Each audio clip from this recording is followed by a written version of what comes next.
What was Matthew Shepard? Matthew Shepard was a student at the University of Wyoming who was beaten, tortured, and left to die the night of October 6, 1998.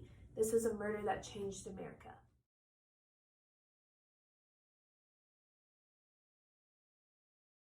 Matthew went to a public school until his junior year. Then his family moved to Saudi Arabia for his dad's oil safety engineering. He then continued high school in Switzerland, where he learned Germany, Italian, and studied theater. He also had interest in fashion and music. For his senior year, Matthew and 3 other friends took a trip to Morocco, and this was where Matthew got raped, beaten, and robbed by local gang men that were there.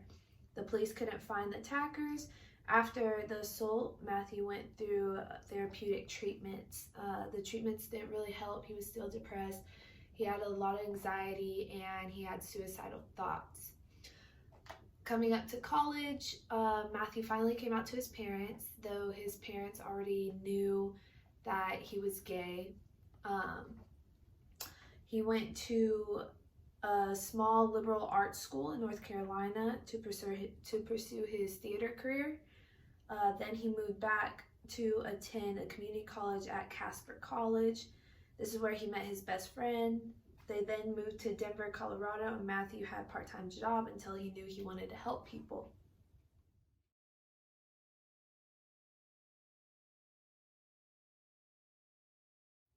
After he then moved to Lamar, Wyoming, and went to the University of Wyoming, where he studied political science and international relations.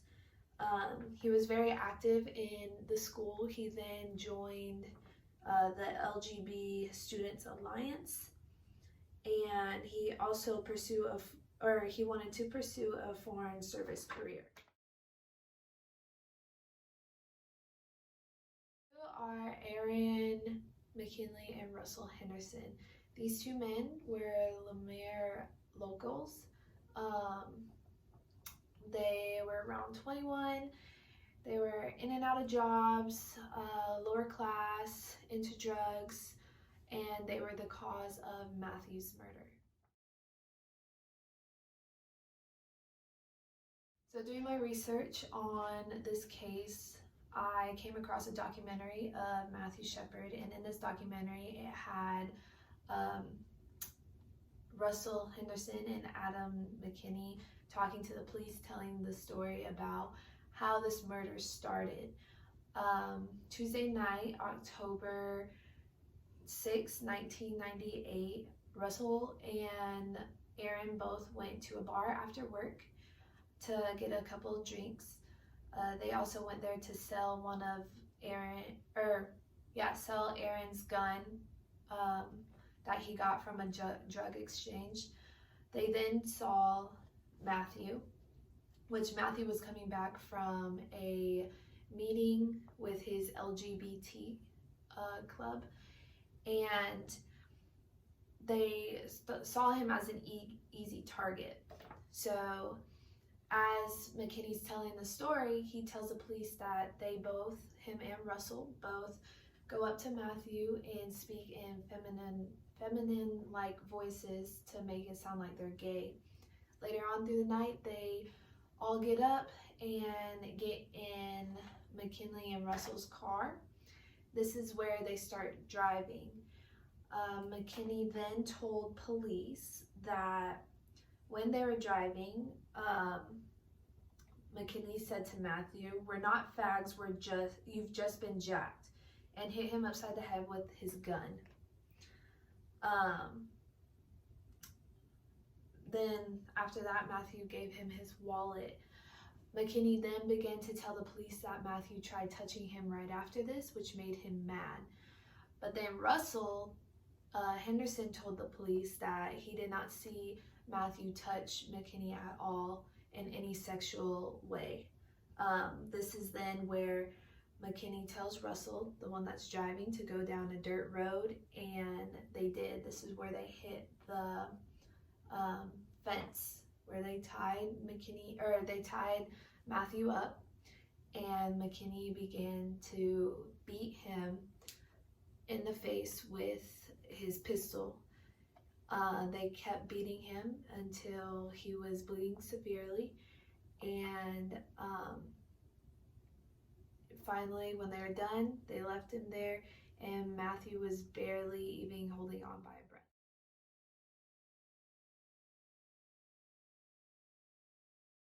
A man running soon found Matthew tied up to the fence and called the police. When his family, as in his mom and dad, came in there to see him, this is what Judy, his mom, said. Bandages and stitches all over his face and bandages around his head where the final blow had crushed his brainstem. His fingers and toes were curled in comatose position already, tubes everywhere enabling his body to stay alive. For those that don't know what comatose means, it is in a state of deep unconsciousness for a prolonged period, especially as a result of severe injuries. One of his eyes were partially open, so you could see his blue eye and the tube in his mouth. You could see his braces, so of course it's matte. His face was swollen, actually kind of unrecognizable until you got closer. October 9th, 1998, McKinney, Henderson, Pasley, and Price were arraigned. Their bond was set to $100,000. And October 12th, 1998, Matthew MShepard died in the hospital.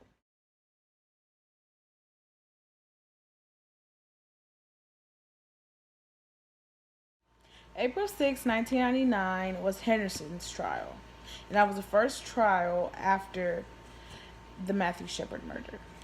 Henderson was sentenced to 2 consecutive life sentences, escaping the death penalty. The judge said the reasons why were because part of the crime was because of the lifestyle he chose to live. The second part was part of a $20 robbery. Henderson turned to Matthew MShepard's parents during that trial and apologized for murdering their son. He then turned on McKinney, and he claimed that McKinney was the mastermind of the whole murder and kidnapping of Matthew MShepard.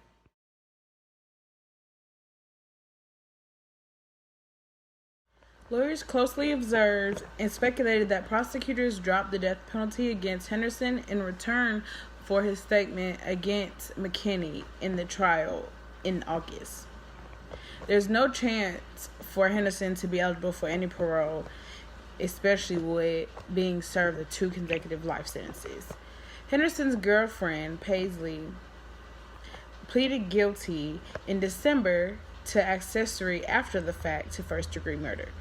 Price was sentenced in May with those same charges, which is McKinney's girlfriend.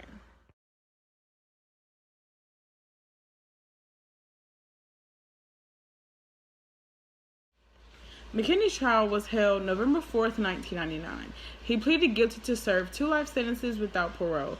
He tried to claim Shepard's homosexuality had evoked fear and panic. The media didn't know whether to declare Matthew MShepard's murder as a hate crime or a drug-related crime. And there were a few people that made statements regarding the murder that I will talk about in the next slide. Bill Clinton had his own statement on the verdict of the Matthew MShepard murder case. He states that the verdict cannot bring Matthew back, but he hopes for a sense of closure for the family. The verdict is a dramatic statement that we are determined to have a tolerant, law-abiding nation that celebrates differences rather than despising them.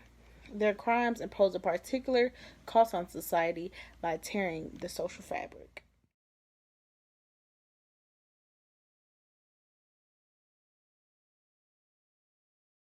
Judy and Dennis MShepard had their own statements about their son's murder. At the McKinney trial, Dennis directly spoke to McKinney, saying this wrenching soliloquy. It made him feel like he experienced the murder and this whole situation all over again. He states that his life has been shattered. He's asking, how does he talk about the loss that he feels when he thinks about Matt? And why wasn't he there when he most needed him? Things like that. Dennis told McKinney he's going to live a more miserable future and a more miserable end, which worked for him. Speaking that his son was taught to look at all sides of an issue before taking a stand. He took that stand when he came out quietly and let it be known that he was gay. This stand cost him his life. Dennis quotes, "I would like nothing better but to see you die, Mr. McKinney. You robbed me of something very precious and I will never forgive you." Continued, Judy and Dennis did not seek the death penalty for Aaron McKinney. They were instrumental in forging an agreement, which is the plea deal that McKinney received, the 2 consecutive life sentences without a possibility of parole. McKinney relinquished all of his rights to appeal, and he agreed to refrain from talking to media, and he was required to transfer his earnings from his story to a foundation that the Shepherd set up in Matthew's name. Justice was served for the murder of Matthew Shepard.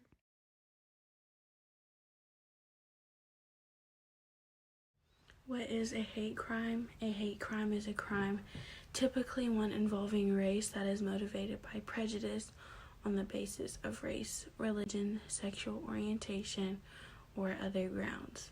Some things that classify as hate crimes would be attacking a certain religious group, race, sexual orientation, or gender.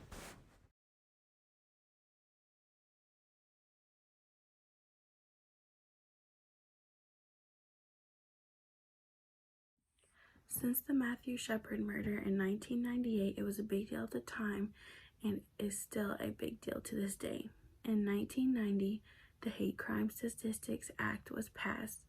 This act passed in 1990 and modified in 2009 by the Matthew Shepard and James Byrd Jr. Hate Crimes Prevention Act, requires the Attorney General to collect data on crimes committed because of the victim's race, religion, disability, sexual orientation, or ethnicity. James Byrd Jr. was born in Texas in 1949. On June 7, 1998, he accepted a ride from 3 white men who beat him, chained him to the back of a truck, and dragged him to his death. His brutal murder made national headlines, with one of the 2 murderers obtaining the death penalty. Hate crimes in 1997 were around 11,211 cases. However, hate crimes increased to, in 1999, the hate crimes murders was at 17,000.